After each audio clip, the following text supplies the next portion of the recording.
కవిత arrest Telangana Congress నేతలను ఉక్కిరిబిక్కిరి చేస్తుందా అంటే అవుననే సమాధానం వస్తుంది. కవిత అరెస్ట్ అయిందని సంతోషించాలా లేక ఖండించాలన్నది తేల్చుకోలేక ఉక్కిరిబిక్కిరవుతున్నారు. కేంద్రంలోని మోదీ సర్కారు వేసిన స్కెచ్లో చిక్కుకొని విలవిల్లాడుతున్నారు. తెలంగాణ కాంగ్రెస్ నేతలకు ఈ సంకట స్థితి ఎందుకు వచ్చింది? Watch this special report. Delhi liquor scam కేసులో జరుగుతున్న తాజా పరిణామాలు తెలంగాణ కాంగ్రెస్ నేతలకు ముందు నుయ్యి వెనుక గొయ్యి అన్నట్లు మారాయి. ఈ కేసులో ఎమ్మెల్సీ కవితను అరెస్టు చేయాలని గత 2 ఏళ్లుగా డిమాండ్ చేస్తూ వస్తున్నారు కాంగ్రెస్ నేతలు. ఎన్నికల ముందు కూడా ఇదే అంశాన్ని ప్రస్తావిస్తూ ప్రచారం చేశారు. బీజేపీ బీఆర్ఎస్ ఒకటి కాబట్టే కవితను అరెస్టు చేయలేదని ప్రచారం సందర్భంగా ప్రస్తుత ముఖ్యమంత్రి రేవంత్ రెడ్డి అప్పుడు పదే పదే ప్రస్తావించారు.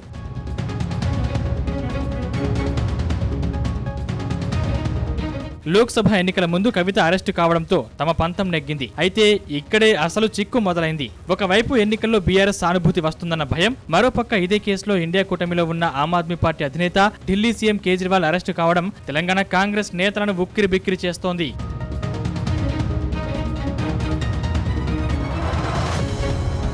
కేజ్రీవాల్ అరెస్టును కాంగ్రెస్ జాతీయ నేతలు తీవ్రంగా ఖండిస్తున్నారు. విపక్ష నేతలపై కావాలనే ఈడీని బీజేపీ ఉసిగెలుపుతోందని ఆరోపిస్తున్నారు. తాము కేజ్రీవాల్ కు అండగా ఉంటామని ఆయన కుటుంబ సభ్యులకు రాహుల్ గాంధీ స్వయంగా మాట ఇచ్చారు.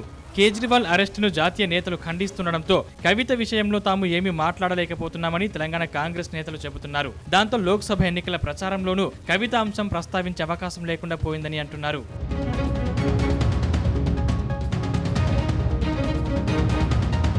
మరోపక్క బీఆర్ఎస్ ఇదే అదునుగా దూకుడు పెంచుతోంది. తమ పార్టీని అణిచివేసేందుకే కల్వకుంట్ల కవితను అరెస్టు చేశారని ఆరోపించారు బీఆర్ఎస్ ఎంపీలు. కవితను ఓ మహిళ అని చూడకుండా కూడా ఇబ్బంది పెడుతున్నారని మండిపడ్డారు. కవిత అరెస్టు విషయాన్ని తెలంగాణ ప్రజలు గమనిస్తున్నారన్న ఎంపీలు పార్లమెంట్ ఎన్నికల్లో మోదీకి బుద్ధి చెప్పాలని కోరారు. ఏ రాష్ట్రంలో ఎన్నికలు జరిగితే అక్కడ ఈడీ, ఐటీ దాడులు జరుగుతున్నాయని మండిపడ్డారు.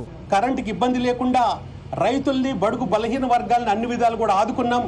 అందుకనే మళ్ళొక్కసారి తెలంగాణ ప్రజలందరూ కూడా నేను కోరుకునేది ఒకటే, జరుగుతున్న పరిణామాలను చూసి తప్పకుండా కూడా రాబోయే టైంలో మళ్ళీ మీరు కేసీఆర్ గారికి, మా పార్టీకి అన్ని విధాల మద్దతు ఉండాలని మీ ద్వారా తెలంగాణ ప్రజానీకాన్ని కూడా కోరుకుంటున్నాను. శాసనసభ ఎన్నికలు జరుగుతున్న వాతావరణంలో ఈ ఈడీ రేట్స్ అన్నీ కూడా రీజనలైజ్ చేశారు. అంటే ఏ రాష్ట్రంలో ఎలక్షన్ ఉంటే అంతవరకు పరిమితం చేశారు.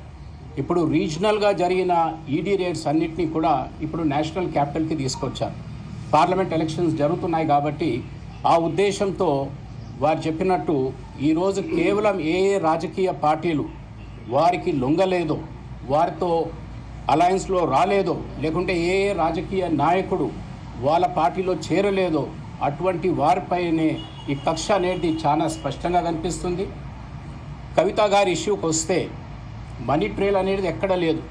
ఆమెకు డబ్బు ముట్టినట్టు, లేకుంటే ఆమె ఖాతాలో పడ్డట్టు, లేకుంటే ఆమె డబ్బు తీసుకొని వేరే వాళ్ళకి ఇచ్చినట్టు ఎక్కడ కూడా దాఖలాలు లేవు. మాకు సంపూర్ణమైన విశ్వాసం ఉంది. న్యాయ వ్యవస్థల పైన తప్పనిసరిగా జస్టిస్ విల్ ప్రివేల్, న్యాయం జరుగుతుంది. ఎలక్షన్ కోడ్ వస్తుందని 2 రోజుల ముందే ప్రకటించి ఒకరోజు ముందుగా తీసుకొచ్చి అరెస్ట్ చేసిన కవితమ్మ అరెస్టు అక్రమం, అన్యాయం. దాదాపు 2 సంవత్సరాల నుంచి టీవీ సీరియల్లా సాగదీసుకుంటూ వచ్చి కరెక్ట్గా వాళ్ళకి కావాల్సిన పార్లమెంట్ ఎలక్షన్ల ముందు బీఆర్ఎస్ పార్టీని బదనాం చేయడమే లక్ష్యంగా పెట్టుకొని తద్వారా లబ్ధి పొందాలనుకున్న బీజేపీ కుట్రలకు తెలంగాణ ప్రజలు తిప్పికొడతారు. జరిగే ఎలక్షన్లో బ్రహ్మాండమైన మెజార్టీతో కేసీఆర్ గారిని ఆదరిస్తారు. అల్లవిగాని హామీలతో అధికారంలోకి వచ్చినటువంటి కాంగ్రెస్ పార్టీ కూడా ప్రజలు చూస్తున్నారు.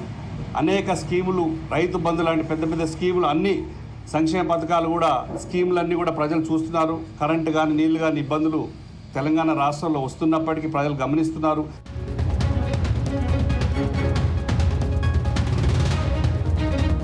అటు హరీష్ రావు సైతం ఈ వ్యవహారంపై కీలక కామెంట్స్ చేశారు. ఢిల్లీ లిక్కర్ కేసు వ్యవహారంపై ఢిల్లీలో కాంగ్రెస్ నేతల వాదన ఒకలా ఉందని, తెలంగాణ హస్తం పార్టీ నేతల తీరు మరోలా ఉందంటూ వ్యాఖ్యానించారు.